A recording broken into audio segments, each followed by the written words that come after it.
Admiral Dae-sung stood at the large window of the space station. He watched the colorful clouds of gas and dust floating in the darkness. Behind him, a hologram showed 7 alien faces. These were the leaders of the Galactic Council. Each species was older than all of human history combined. One of them was called Vexthar. He looked like a giant insect with clicking mouth parts. His voice came through a translator device. It sounded cold and without feeling. Vexthar spoke first. His words were clear and final. Humanity had broken the rules one too many times. Human colony ships had entered the Forbidden Zone. The Council had warned them 3 times before. There would be no more warnings. Dae-sung kept his face calm. Only his jaw moved slightly, showing he was angry. Next to him stood Ambassador Hee-jin. She was a diplomat.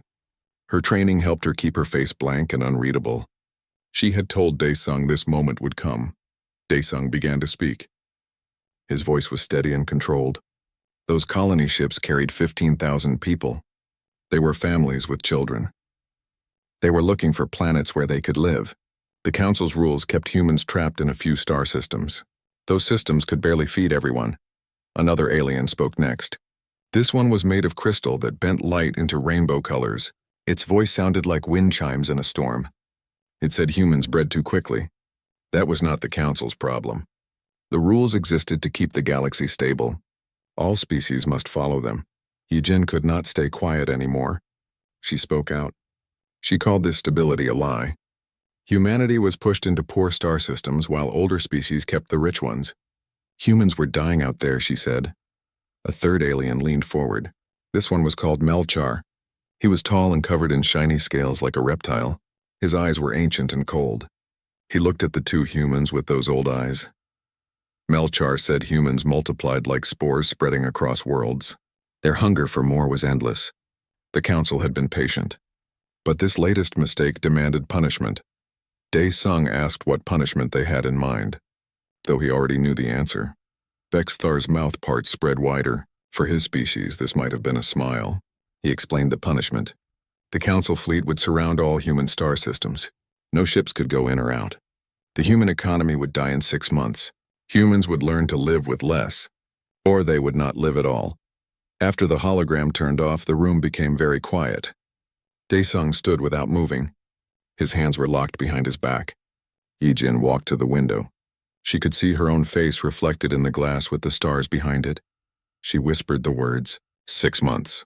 They were going to starve humanity. Dae-sung replied quietly. Not if we act first, he said. Hee-jin turned quickly. She reminded him that the aliens had 12,000 warships. Humans only had about 300 ships. Most of those were small patrol vessels. This was not a fight humans could win. The Admiral walked to his desk. He put his hand on a special scanner. A hidden door slid open. Inside was a small crystal that glowed with soft blue light. Dae-sung took out the crystal. He told Hee-jin there was something she needed to know. Only a few people in the entire human government knew about it. He put the crystal into a projector. Images appeared in the air. There were technical plans, star maps, and fleet positions. But the numbers made Hee-jin's eyes go wide with shock. She asked what she was looking at. Dae-sung explained it was called Project Silentium. It started 70 years ago.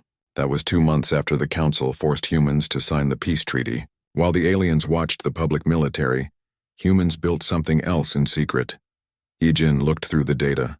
Her diplomatic training fell away as she saw each new fact. There were shipyards hidden inside hollow asteroids. There were factories buried in the ice moons of gas giants. And there were ships. Thousands and thousands of ships. Their designs were unlike anything the galaxy had ever seen. She asked how many ships existed. Dae-sung gave her the exact number. 5,843 capital ships, 18,000 support vessels. All of them had weapons the Council did not know humans possessed. She stared at him. She started to say it was impossible. The resources alone would be enormous. Dae-sung cut her off. He said humans had mined the Forbidden Zone. They did it in secret for decades. The very region the aliens said was off limits was the richest source of minerals in this part of space. That was why the Council forbade humans from going there. Hee-jin sat down heavily in a chair. She felt overwhelmed. She said the aliens would see this as an act of war. Dae-sung disagreed. He said the aliens had already declared war. They just had not called it that yet. A blockade would kill humanity. But humans were not the weak species the aliens thought they were. He brought up another file. It showed a communication device disguised as a broken cargo ship. It floated at the edge of human space. Dae-sung explained his plan. He would send an activation code. When he did, every hidden shipyard would wake up. Every secret base would power on. Every Shadow Fleet ship would begin preparing for battle. In 72 hours, humans would have a fleet equal in number to the Council's fleet. He-jin asked about technology. Were human ships as advanced as alien ships? For the first time, Dae-sung smiled. It was not a kind smile. It was the smile of someone who knew a dangerous secret. He said humans were centuries ahead of the aliens in technology. The room fell silent again. Outside the window, stars continued to burn in the eternal night. Somewhere out there, hidden in asteroids and moons and empty space, an enormous fleet waited. It had waited for 70 years. Now it was time to wake up. Dae-sung reached for the communication panel. His finger hovered over the activation button. This single press would change everything. The galaxy would learn that humanity had been preparing for war since the day peace was forced upon them. Hye-jin watched him. She understood the weight of this moment. Once the code was sent, there would be no going back. The secret would be revealed. The galaxy would never be the same. Dae-sung pressed the button. The signal went out. Across dozens of star systems, dormant facilities began receiving the message. The Shadow Fleet was awakening. In hidden bases across human space, commanders received the encrypted signal. They had trained their whole lives for this moment. Now it had arrived. The time for hiding was over. Commander Bora sat in her chair aboard the mining station. To anyone scanning this part of space, it looked like a normal industrial platform. It processed iron and nickel from asteroids. That part was true. But it was not the whole truth. The real secret lay below the station. Deep beneath the metal floors and processing equipment, Bora received an encrypted signal. Her screen flashed with coded messages. She read them quickly. Then she stood up and pressed the station-wide communication button. Her voice rang out through every speaker. Silentium protocol was now active. All crew members should go to battle stations. Begin the resurrection sequence. Under the mining platform, something huge began to wake up. The platform sat on top of a hollowed asteroid. This asteroid was 20 kilometers wide. For 2 decades, it had been dark and silent. Now lights started turning on. Massive doors began to open. These doors had been sealed shut for 20 years. The metal groaned as ancient mechanisms came back to life. Inside the asteroid, row after row of warships sat waiting. They had been patient. Now their time had come. The ships were beautiful in a dangerous way. Their hulls were dark and angular. They seemed to swallow light instead of reflecting it. Their outer skin was made of special materials that could change shape. On long-range scanners, they could look like peaceful cargo ships. But hidden inside were weapons that could destroy entire fleets. Chief Engineer Young Ho worked at the command deck.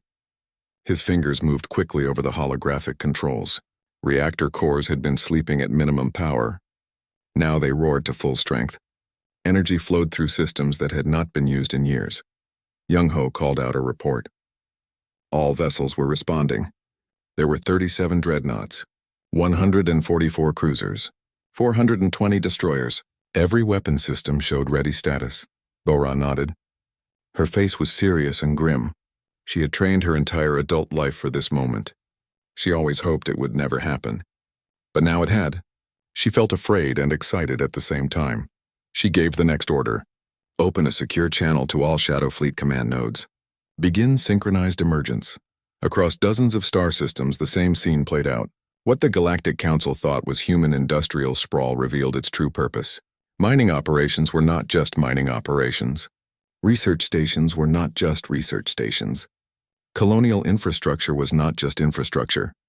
In the Kepler sector, Captain Tae-hyun commanded a facility called Serpent's Den. It hid in the rings of a gas giant.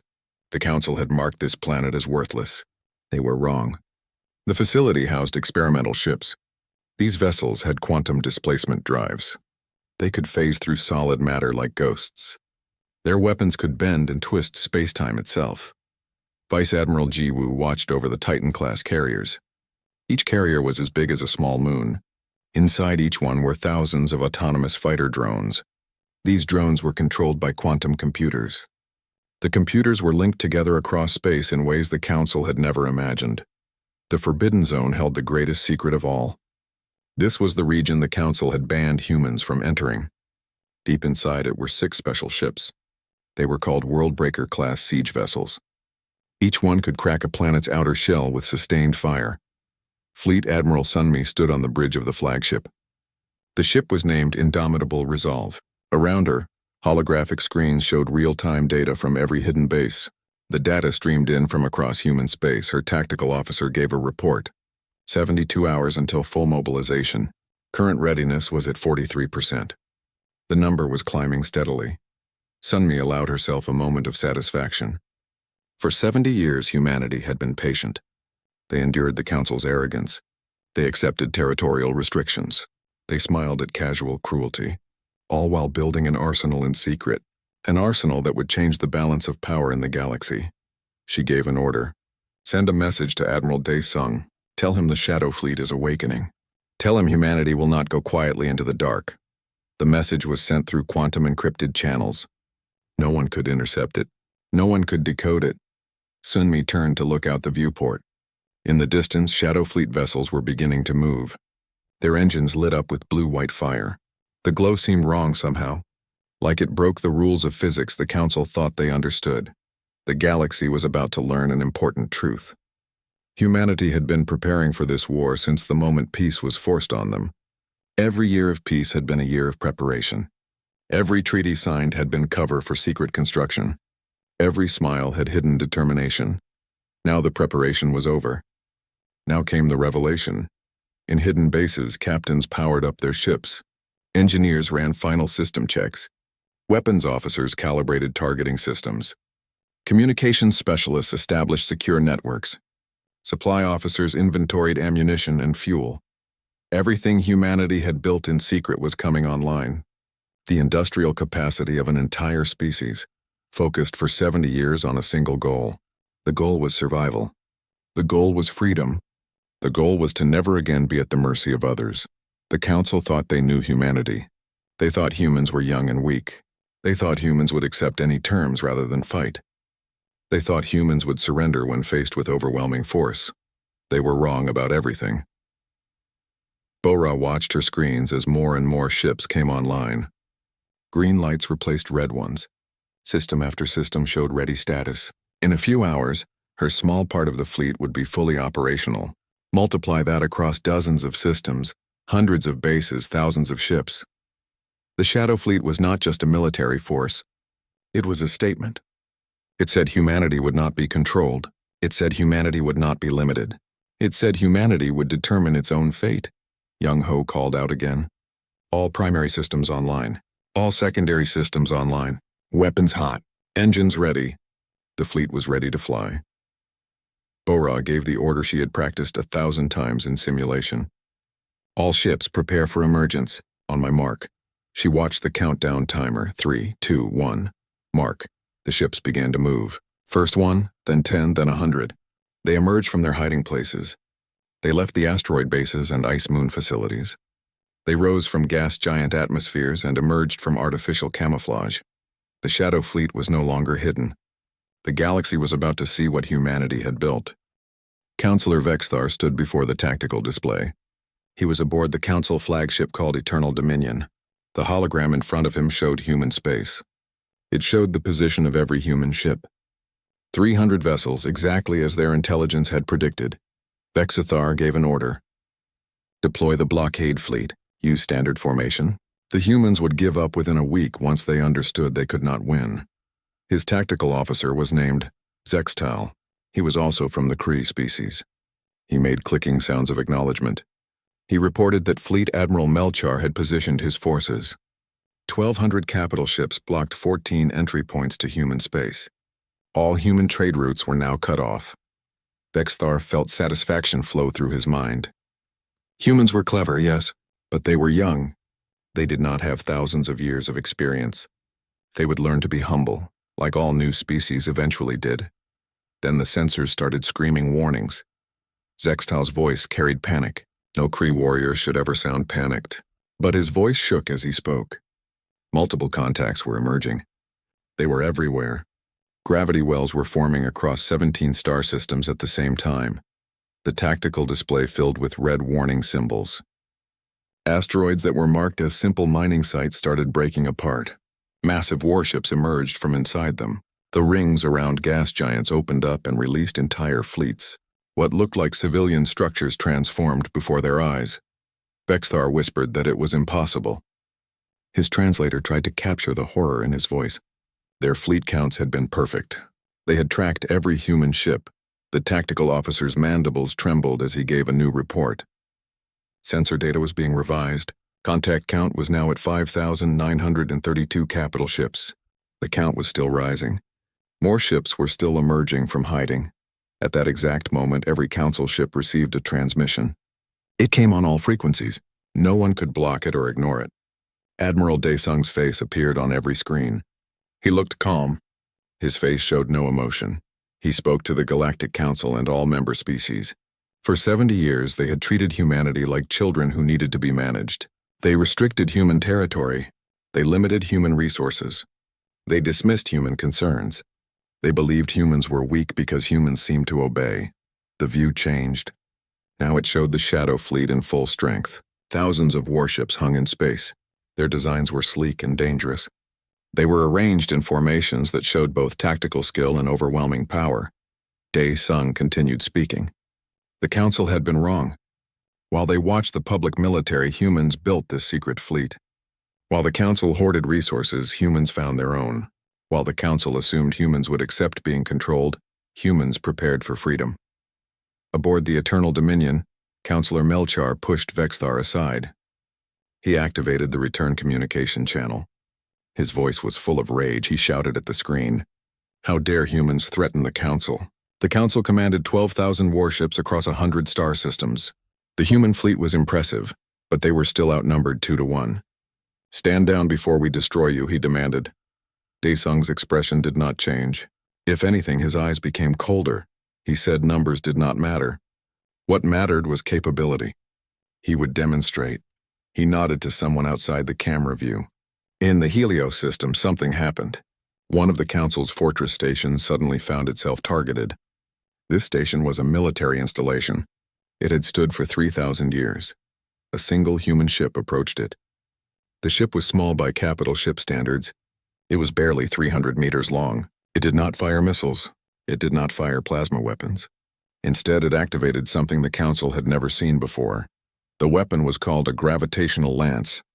It compressed space-time into a beam as thin as a needle. The fortress station had shields that could survive bombardment from an entire fleet. Those shields meant nothing. The weapon punched through them like they were made of air. Then it collapsed the station's structure at the molecular level. The fortress station simply stopped existing. Silence filled the council chambers. No one spoke. No one moved. Daesung continued in a quiet voice. Humans had 300 ships with that weapon. They also had quantum displacement drives. These let ships phase through shields like ghosts. They had AI networks that could hack command systems faster than organic minds could think. They had antimatter weapons that made fusion bombs look like children's toys. He leaned forward. His face filled the screen. But most importantly, he said, humans had something the Council forgot. Humans remembered what it meant to fight for survival. The Council species had become comfortable. They had become lazy. They spent so long at the top that they forgot how to climb. Daesung stood up. He adjusted his uniform with careful precision. He gave humanity's terms. Withdraw the blockade. Cancel the territorial accords. Grant humanity equal status in the Galactic Council. The Council had 6 hours to comply. Vexthar managed to ask a question. What if we refuse? The Admiral smiled. It was a terrible smile. Then the Council would learn why humanity spent 70 years preparing. Choose wisely, he said. The galaxy is watching. The transmission ended. The Council members sat in shocked silence. Their tactical displays continued showing new contacts. More and more Shadow Fleet vessels kept emerging from hiding. It was like a tide that could not be stopped. A tide that threatened to wash away 10,000 years of galactic order. The Council had made assumptions. They assumed humans were weak. They assumed humans would surrender. They assumed humans would accept any terms to avoid war. Every assumption had been wrong. Now the Council faced a choice. fight a war they might not win, or negotiate with the species they had tried to crush. The young species had become the most dangerous species. The weakest had become the strongest. Everything the council believed had been turned upside down. Vexithar looked at his fellow counselors. He saw fear in their faces. For the first time in thousands of years, the Galactic Council was afraid, and humanity waited for their answer. The council chambers erupted into chaos. 7 species, each ancient and proud, faced an impossible situation. The youngest member of the galactic community had become the greatest threat. Counselor Ilvareth belonged to the Sindarin Collective. His people communicated using patterns of light on their skin. Now those patterns flashed with urgent, angry colors. He demanded to know how this was possible. Their intelligence networks were the best in the galaxy. How could humans hide such a massive military buildup for 70 years? General Kazen commanded the Vrathi military. His body was made of crystal. Right now, those crystals shimmered with nervous energy. The chamber's light reflected off him in scattered, anxious patterns. He admitted they had been arrogant. They saw what they expected to see. Mining operations looked normal. Research stations looked normal. Colonial infrastructure looked normal. They never considered these might be disguises for military facilities. Vexthar's mandibles clacked together in fury. He said they should strike now with everything they had. Overwhelm the humans with numbers before they could fully deploy. Melchar disagreed. His ancient eyes calculated quickly. How many ships would they lose? Did Vexthar not see what one human weapon did to Fortress Helios? That station survived the Venth Rebellion. It survived the Crithian Wars. A single human ship made it disappear in seconds. The youngest council member spoke for the first time. He was Ambassador Rin of the Quellan Confederacy. His species joined the council only 300 years ago. That was nothing compared to the others. Perhaps he suggested carefully they should consider the human terms. The room exploded with noise. Vexthar's translator could barely keep up with his outraged sounds. Surrender to humans? Impossible! They were barely past their first 1,000 years in space. The council maintained order for 10,000 years. They did not negotiate with species who threatened them. Rin pressed his point. Then what should they do? Fight a war they might lose? How many people was Vexthar willing to sacrifice to maintain pride? While the council argued, Fleet Admiral Sunmi prepared for war. The Shadow Fleet had finished deploying. Her tactical officers fed her constant updates. She commanded from the bridge of indomitable resolve. She ordered a status report. Lieutenant Sung Wu worked the tactical display. All Shadow Fleet elements were in position. 2,300 capital ships formed the forward battle group. 3,600 ships waited in reserve formations. 800 ships were designated for rapid response. Council forces maintained their blockade positions. But their formation was defensive. They were scared. Commander Unji worked at the weapons station. All gravitational lances were charged. Quantum displacement drives were online. Antimatter reserves were at maximum. They could eliminate the Council's forward positions within 30 minutes if necessary. Sunmi nodded slowly. But her expression showed worry. She spent 40 years in the Shadow Fleet. She knew this day might come. Now that it arrived, she hoped for peace even while preparing for war. Her communications officer called out, "Incoming transmission from the Terran Embassy." Ambassador Hyojin requested a secure channel. Hyojin's hologram appeared. She looked exhausted, like she had aged years in just a few hours. She spoke without greeting. The council was breaking apart. Half wanted to fight, half wanted to negotiate. But none of them truly understood what they faced. Sunmi said that was their problem, not humanity's. Hyojin disagreed.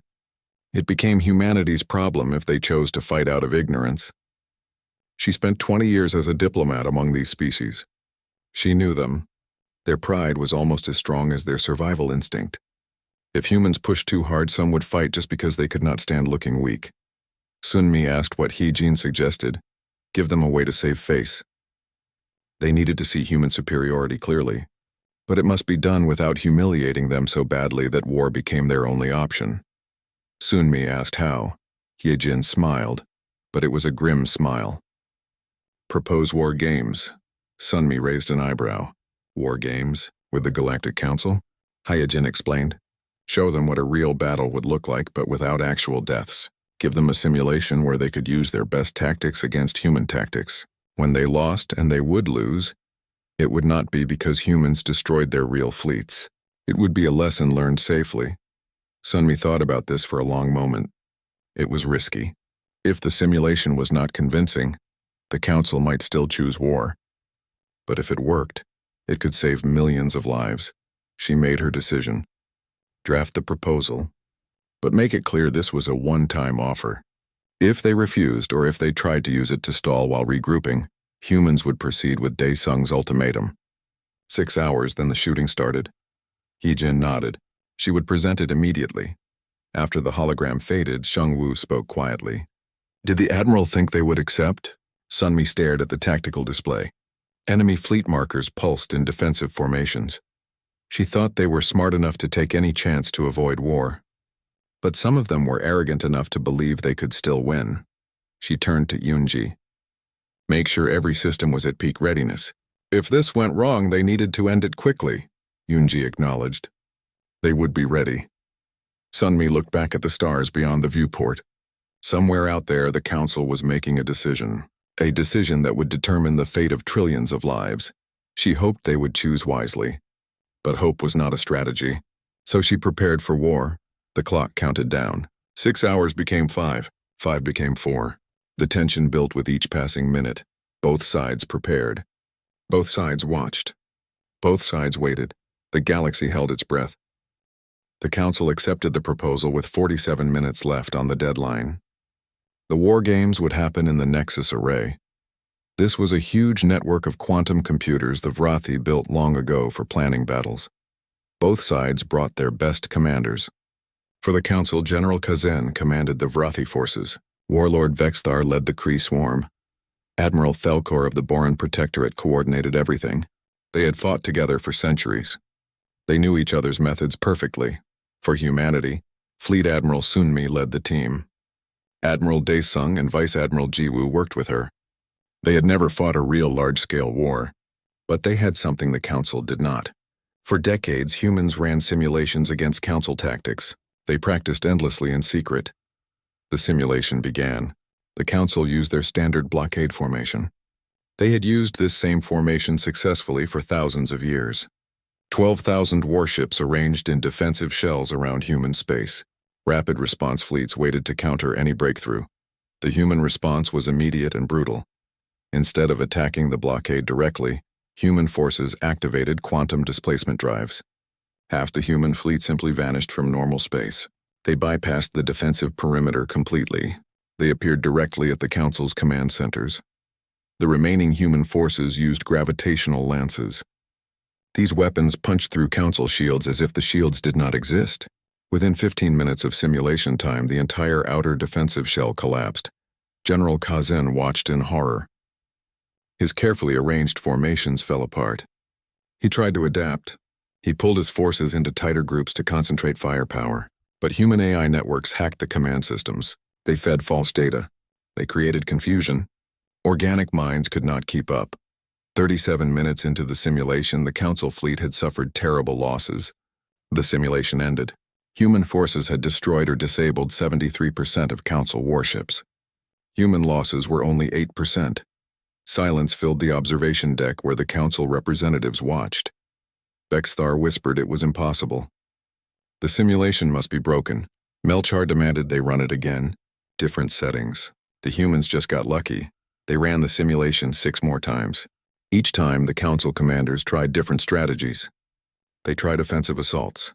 They tried defensive holds. They tried dividing forces. They tried concentrated attacks. The specific numbers changed each time. But the outcome never changed. Humanity won every single time. 3 days later, Ambassador Heejin stood before the Galactic Council again. This time, the atmosphere had changed completely. The arrogance was gone. In its place was wary respect and barely hidden fear. Councillor Ilvareth spoke first. His light patterns were subdued and dim. The simulations had been enlightening. They acknowledged that human military capabilities exceeded their estimates. Hyejin called that a generous understatement. She kept her voice neutral. But inside she felt triumph mixed with sorrow. This victory was necessary. But it marked the end of one era and the beginning of an uncertain new one. Melchar leaned forward. His ancient pride was wounded but not destroyed. What did humanity want? Heejin explained. The same things they always wanted. Territory that matched their population size. Enough resources for their needs. Equal representation in galactic government. They did not seek to conquer. They simply refused to be confined. Ambassador Rin spoke softly. The territorial accords would be revised. Humanity would be granted access to the Forbidden Zone. Resource distribution would be renegotiated to ensure fairness. Vexthar's mandibles clacked with agitation, but he nodded reluctantly. And in exchange, Heejin made an offer. Humans would share defensive technology, not weapons. They were not foolish, but shield improvements, sensor arrays, and early warning systems. There were threats in the galaxy that endangered everyone. They would prefer to face them together. The council members looked at each other. It was a generous offer, more generous than they deserved given how they treated humanity. Melchar asked one more question. The Shadow Fleet, would humans keep it? Heijin met his gaze steadily. Yes, humans built the Shadow Fleet for protection. Those circumstances had not changed. Only the relationship dynamics had changed. Until they could trust the Council would never threaten extinction again, humans would keep their defenses. And if the Council found that unacceptable, then humans would defend themselves, Heejin said quietly, as they had always been prepared to do. But she thought the Council learned enough to know that path led nowhere good. Long silence stretched through the chamber. Finally, the councillors whispered to each other. Their bioluminescent patterns flashed back and forth. When they turned back, Ilvereth spoke for all of them. The Council accepted humanity's terms. The territorial accords were dissolved. Humanity would take its place as a full member of the Galactic Council, with all rights and responsibilities. The blockade was lifted immediately. 70 years passed. The classroom aboard the Terran educational cruiser held children from a dozen different species. Human students sat next to young Kree, Vrathi, and Boran. They learned together in a way that would have been impossible a century before. Ambassador Hyejin stood before them. She was very old now, but occasionally came as a guest teacher. Her eyes were still sharp despite her age. They were discussing the Revelation Crisis. She asked if anyone could tell her why it was called that. A young Kree student raised a claw. Because humanity revealed they built a secret fleet? Heijin said that was partially correct, but it was called a revelation for both sides. Humanity revealed military strength, but the Council also experienced a revelation about their own assumptions. A human child asked if she was scared when war seemed certain. Heijin smiled. Terrified, she admitted, but also hopeful. Because she knew if they could make the Council see humans as equals, they had a chance for real peace. She walked to the viewport. Stars gleamed in countless colors. Out there, human ships and Council vessels patrolled together. They protected trade routes. They watched for threats. The Shadow Fleet still existed, but now similar forces from other species joined it. Everyone learned humanity's lesson. Trust was good, but verification was better. The galaxy changed that day, Heejin said softly, not because humans won, but because both sides realized cooperation was better than conflict. It was not the ending anyone expected, but it was the beginning everyone needed. She turned back to her students. She saw the future of the galaxy in their faces. Remember this lesson, she told them. Power without wisdom leads to tyranny. Wisdom without power leads to slavery. But power and wisdom together can lead to something remarkable. Outside, a Shadow Fleet patrol vessel passed by. Its hull still bore the design that shocked the galaxy long ago.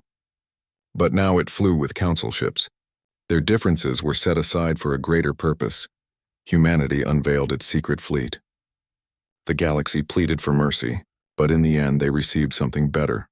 Justice, respect, and a chance to build a future together.